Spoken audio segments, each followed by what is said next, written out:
আসসালামু আলাইকুম। সবাই কেমন আছেন? আশা করি সবাই ভালো আছেন। আজকে অনেক দিন ধরে তালের পিঠা খাইতে খুবই মন চাইতেছে। তো মা আর দেরি করলো না, তাই তাড়াতাড়ি 3টা তাল কিনে আনলো। সন্তানের মন চাইছে, মা কি না খাইয়া থাকে? সব মায়েরা এরকমই হয়ে থাকে। তো মা ভালো করে খোসা ছাড়িয়ে নিয়েছে। খোসা ছাড়িয়ে এখন ভালো করে চালন দিয়ে চেলে নিচ্ছে। আর একটা জিনিস খেতে মন চাইলেও কষ্ট না করলে তা খাওয়া যায় না। দেখুন কি সুন্দর করে চালন দিয়ে চেলে নিয়েছে। আঁশগুলো ছেড়ে গেছে প্রায়। আর সাথে দিয়ে দিচ্ছে চিনি। চিনি আর তাল ভালো করে মেখে নেবে।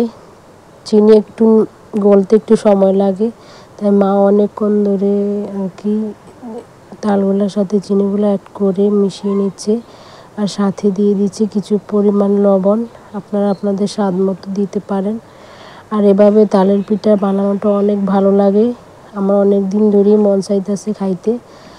অনেককে অনেকভাবে বানায়। আর এদিক দিয়ে দেখুন আমাকে সেই ছোট্ট খুকুটা কখন থেকে অপেক্ষা করে আসছে, কখন তালের পিঠা হবে, কখন খাবে, এখনও হয় না কেন। আর দিয়ে দিচ্ছে এখানে তালের সাথে আটা। আপনারা চাইলে এখানে চালের গুঁড়োও ব্যবহার করতে পারেন, কিন্তু চালের গুঁড়ো ব্যবহার করলে তালের পিঠাটা খেতে একটু শক্ত হয়। আর আটা দিলেন তালের পিঠাটা খেতে নরম হয়, ভালো লাগে। তো আপনারা আপনাদের বুঝ মতো আপনারা যেভাবে খেতে চান ওভাবেই খাবেন। আমার মা এখানে আটা ব্যবহার করেছে। আর আটা দিলে তো অনেকই নরম তুলতুলে হয়, ভালো লাগে খেতে। এখন আটার সাথে তাল মিশিয়ে ভালো করে মিশিয়ে নিয়েছে। দেখুন প্রায় শেষ হয়ে গেছে। মার কাজ অনেক তাড়াতাড়ি, মা অনেক তাড়াতাড়ি কাজ করে। এখন আবার চলে এসেছে চুলা।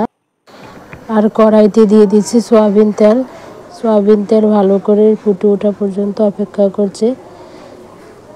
তেল ভালো করে বলক এসে গেছে, এখন তাল দিয়ে দিয়েছে। দেখুন আপনারা অবশ্যই তেল ভালো করে ফুটিয়ে নেবেন। ফুটিয়ে নিলে এভাবে দেখুন কি সুন্দর করে ভাজা হচ্ছে, প্রায় ভাজা শেষ।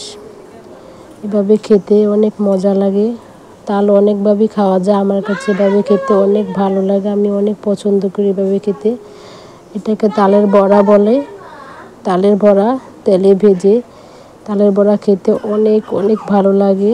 আর বাহিরে বৃষ্টি হচ্ছে, বৃষ্টির মধ্যে তো খেতে আরও ভালো লাগবে।